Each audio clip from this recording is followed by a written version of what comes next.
నమస్తే. ఈరోజు దీక్షా దివాస్ అంటే తెలంగాణ రాష్ట్రం కేసీఆర్ సచ్చుడు తెలంగాణ వచ్చుడు అదే నినాదంతో తెలంగాణ రాష్ట్రాన్ని సాధించినటువంటి ఒక మంచి తరుణం. కానీ దాని వెనుక రకరకాల విమర్శలు జరిగినాయి. ఏదేమైనప్పటికీ కూడా తెలంగాణ రాష్ట్రం వచ్చింది. 10 ఏళ్ళ అధికారంలో బీఆర్ఎస్ పార్టీ ఉన్నది. తర్వాత మొన్న 2023 అధికారం కోల్పోయింది. సరే, అధికారం కోల్పోవడానికి 1,00,000 కారణాలు కావచ్చు. కానీ దీక్షా దివాస్ జరుపుకోవడానికి ఈరోజు కరెక్ట్గా 12 సంవత్సరాలు అయింది. సో ఎలా ఫీల్ అవుతారు? ఇప్పుడు తెలంగాణ రాష్ట్రం ఆ రోజు సబ్బండ వర్గాల ప్రజల్ని కదిలించినటువంటి నాయకుడు కేసీఆర్ గారు. ఆ రోజు సుప్రీంకోర్టు ఫ్రీ జోన్ అంశం ఏదైతే వచ్చిందో అప్పటి నుంచి కూడా మొదలు పెడితే సిద్దిపేటలో సభ పెట్టినప్పటి నుంచి ఆ తర్వాత దఫాలుగా తీసుకొని ఆఖరికి మరి ఆమరణ నిరాహార దీక్షకి వారు పూనుకోవడం. ఆమరణ నిరాహార దీక్షకు పోతున్న సందర్భంలో కేసీఆర్ గారు చెప్పిన మాటలు ఏంది అంటే తప్పకుండా తెలంగాణ వస్తుంది, తెలంగాణ సమాజం అంతా ఒక పక్కకు వచ్చే అవకాశం ఉన్నది. కాబట్టి ఆ రోజు కేసీఆర్ శవయాత్ర జైత్రయాత్ర తెలంగాణ జైత్రయాత్ర అని చెప్పి వారు నవంబర్ 29 నాడు దీక్షకు పోవటం జరిగింది. ఆ దీక్షకు పోవడానికి ముందర వారు చాలా గ్రౌండ్ వర్క్ చేశారు, ప్రిపేర్ చేశారు. ఉదాహరణకి మా అడ్వకేట్లనే పిలుచుకున్నాడు.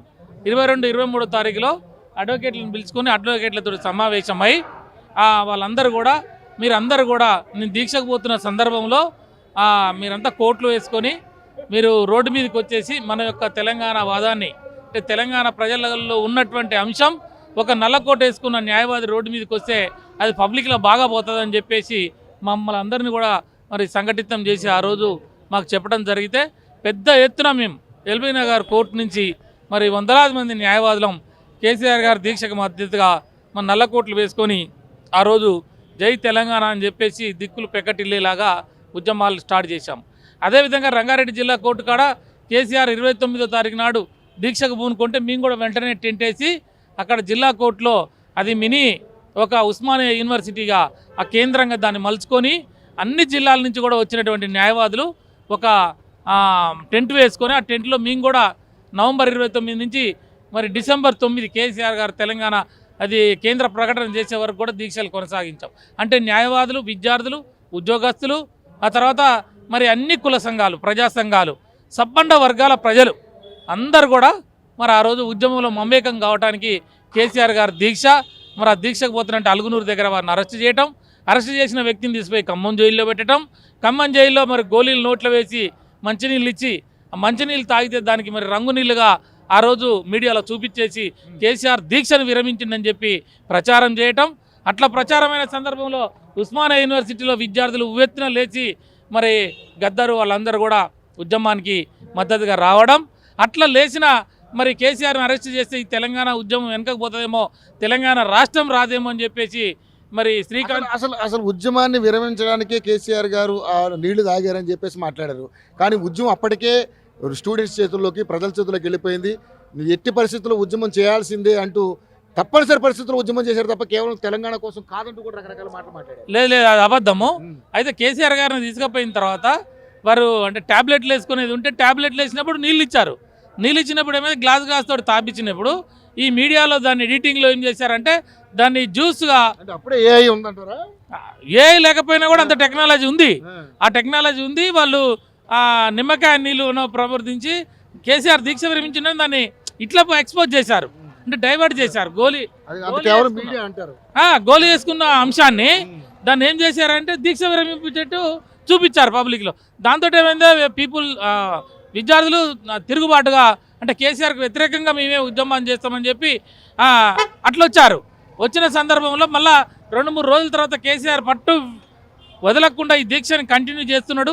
అక్కడ శ్రీకాంతాచారి మంటల్లో గాలిపోయి ఎల్బీ నగర్ చౌరస్తాలో కేసీఆర్ని అరెస్ట్ చేస్తే ఉద్యమం ఆగిపోద్దేమో, తెలంగాణ రాదేమని వారు పెట్రోల్ పోసుకొని మంటల్లో గాలిపోతూ జై తెలంగాణ అని చెప్పేసి ఆ శ్రీకాంతాచారి ఏదైతే బగబగా మాడిపోయి ఆ రోజు భారతదేశ స్వతంత్రంలో భగత్ సింగ్ కనుక ఉరికోయల్ని ముద్దాడి మరి ఎట్లా చచ్చిపోతే ఒక భగత్ సింగ్ చచ్చిపోతే వందలాది మంది భగత్ సింగ్లు వస్తారని చెప్పాడో ఆ రోజు శ్రీకాంతాచారి మంటల్లో కాలిపోతున్న సందర్భంలో ఆయన ఇచ్చిన విజువల్స్ అవన్నీ కూడా తెలంగాణ వ్యాప్తంగా పల్లె పల్లెన గల్లెన వెళ్ళాయి.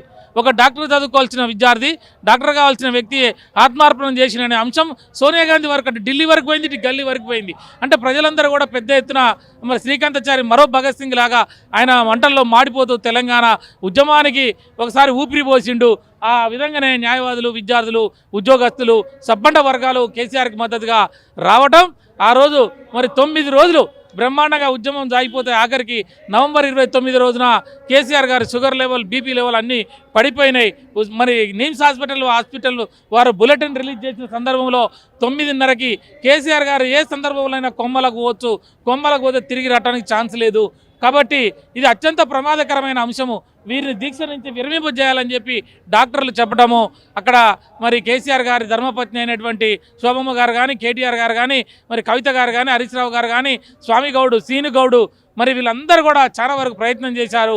జయశంకర్ సారు ఇంకా లాభం లేదని జయశంకర్ సార్ని ముందు పెట్టి వీళ్ళందరూ కూడా జయశంకర్ సార్తో మాట్లాడిస్తే కేసీఆర్ గారు చెప్పింది ఏంటంటే, నేను వెనకకైతే వచ్చేది లేదు, చచ్చిపోయినా పర్వాలేదు కానీ తెలంగాణ రావాలంటే, అప్పుడు చిదంబరంతో జయశంకర్ గారు మాట్లాడుతూ కేసీఆర్ గారు అతి తక్కువ సమయంలోనే కొమ్మలకు పోయే పరిస్థితులు ఉంది కాబట్టి అప్పటికే 5 సార్ల కోర్ కమిటీ సమావేశం పెట్టుకున్న డిసెంబర్ 9, 2009 కాంగ్రెస్ కోర్ కమిటీ అప్పటికి 5 సమావేశాలు పెట్టుకున్న వాళ్ళు సాయంత్రం 4:30, 5 గంటలకి తెలంగాణను ఇస్తామని చెప్పి వాళ్ళు డిసైడ్ అయ్యారు.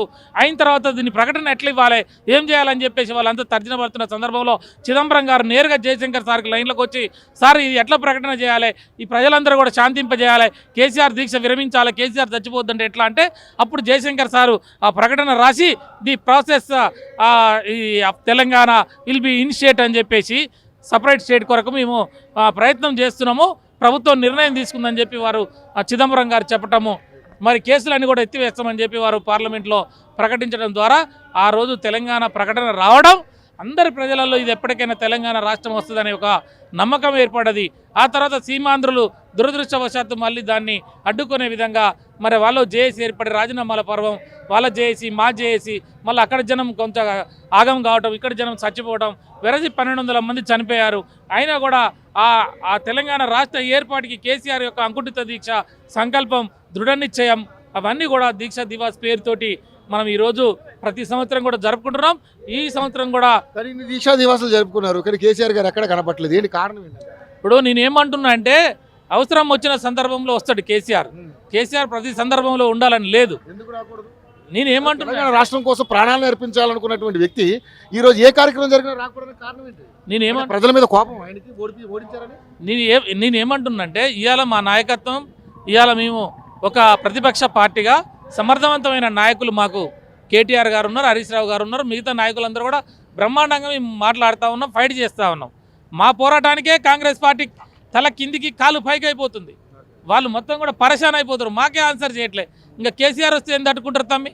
కాబట్టి కేసీఆర్ అప్రాపరియేట్ టైంలో వస్తాడు, వారి వివరచన వారికి ఉంటుంది. ఇది రాజకీయము. కేసీఆర్ గారికి తెలంగాణ ప్రజల యొక్క మొత్తం కూడా కింది నుంచి మీదికి వారు దాన్ని గ్రాస్ప్ చేసి ఉన్నాడు. కాబట్టి ప్రజలు ఏ మార్పు కొరకైతే తెలంగాణని, కేసీఆర్ని, బీఆర్ఎస్ని పక్కకు పెట్టిరో, ఆ మార్పు ఏ మార్పు కొరకు పెట్టారో ఆ మార్పు వచ్చిందా వీళ్ళకి, ఆ మార్పు అందిందా వీళ్ళకి, ఆ మార్పు కాంగ్రెస్ పార్టీ నాయకులు చేస్తున్నారా? చేయకపోతే ఈ ప్రజలు మళ్ళీ తిరగబడే రోజులు ఉంటాయి. తిరగబడుతున్న సందర్భంలో కేసీఆర్ ఎప్పుడైనా బెబ్బులు పుల్లిలాగా వస్తాడు. వచ్చిన రోజున ఈ బంజారా హిల్స్లో కాంగ్రెస్ పార్టీ అనే గుంటనక్కలు మొత్తం కూడా పరారైపోతాయి. సింహం సింగిల్గానే వస్తుంది. ఒక 3 అడుగులు వెనకకేసిందంటే మళ్ళా 6 అడుగులు ఉధృతంగా ముందుకు వస్తుంది. కేసీఆర్ కూడా ఒక పులిలాగా, ఒక సింహంలాగా రేపు రాబోయే కాలంలో కాంగ్రెస్ పార్టీ ప్రభుత్వ విధానాలని చీడ్చి చెండాడటానికి రాబోయే కాలంలో బ్రహ్మాండంగా మరి ప్రజల పక్షాన పోరాటానికి సిద్ధంగా ఉంటాడని తెలియజేస్తా ఉన్నాం. Thank you so much.